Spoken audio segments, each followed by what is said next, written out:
Alright, hey you guys, it is TsubakiSwagg and I'm coming to you with my review of Mekaku City Actors, Episode 10, Fantasy Forest. Okay, I have to admit I fangirled a little bit when I watched this episode because I was happy that I was right, because I said that Mary was the one who was related to Medusa, like by blood, and I was right because Mary is Medusa's granddaughter, whom is the daughter of Shion, who's Medusa's daughter. So, yay! I was right. I feel accomplished now, but I have a feeling this is a little off subject, but I believe that since Shion was able to tap into her stone powers right before she died, I believe that if Mary practiced, she really could turn people into stone and not just like halting their movements for a short period of time. But I believe that she could actually turn people into stone as well. I mean, because it was passed down to Shion, so I don't understand why it wouldn't be passed down to Mary. And he stopped spinning. But this episode was awesome. We finally get to see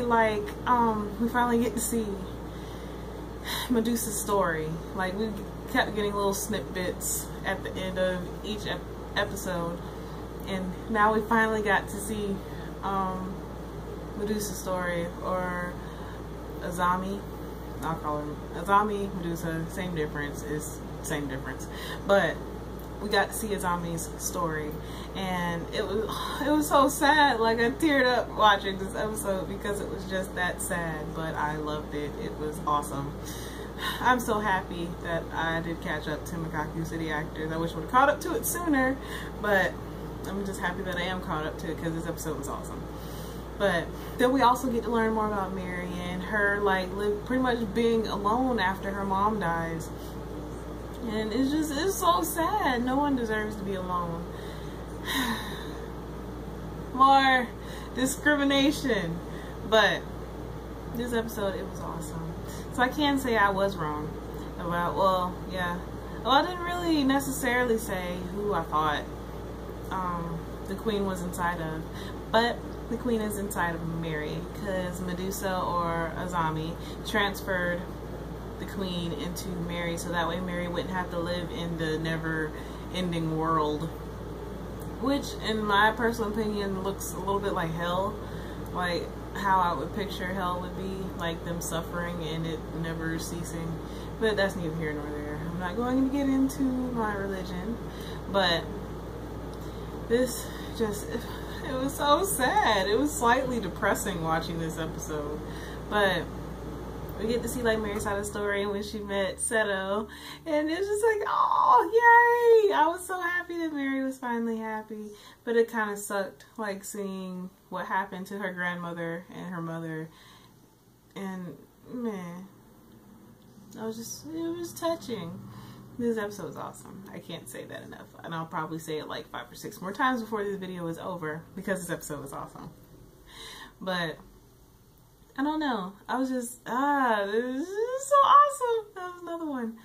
I'm just happy that we finally get some type of understanding of what happened and why it happened. So if Azami had just waited for, I do not know how to pronounce his name. If she had just waited for her beloved, and for her beloved to come back to marry her, things probably would have been a lot different. She would have probably not gone into the world. Or I take that back, they probably would have gone into the world and then all 3 of them would have been suffering. So I don't know, I guess in a way it was good that she did go by herself, but then in a way I don't think it is, because she suffered alone when her family probably would have taken the burden with her, which I guess is kind of like a double-edged sword. But it was so sad. Oh my goodness. And then the fact that he died, and then Shion died, and now Mary is all alone, and Azami is still suffering inside of the never-ending world, and it's just, it's so sad. And Big Snake is an asshole. Kind of sounds like the voice of,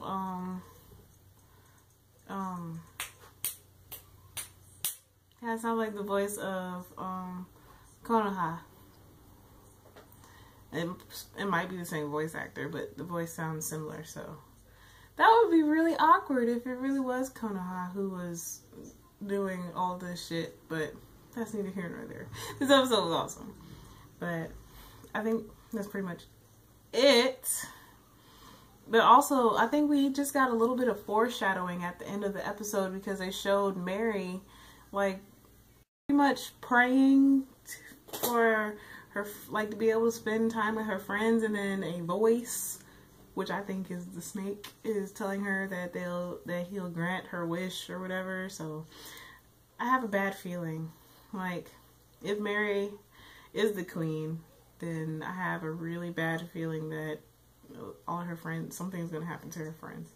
But also, I noticed that Mary is a lot more talkative when she talked to Konoha as opposed to when she, like, first met Momo and she freaked out or whatever. Maybe that was just in the manga, I don't know. But she was way more talkative to Konoha, and she even brought him back to their, like, place. So things are about to get interesting. I wonder if when Konoha and Ine, like, see each other, would anything happen? Like, would Konoha remember that he's Haruka, and Haruka and Ine were, like, in love with each other? Will Ine ever get to be back in her body? I don't know. Maybe I just have a lot of questions because this show is pretty awesome, but slightly confusing at the same time. But that's neither here nor there. So I'm gonna wrap this one up before I keep rambling, but I would love to hear what you guys think is going to be happening coming up soon. For those of you who don't listen to songs, I haven't heard all of the songs yet because I really don't want to, like, spoil myself completely. So as always, please remember to comment, thumbs up, and subscribe. And this is TsubakiSwagg saying adios.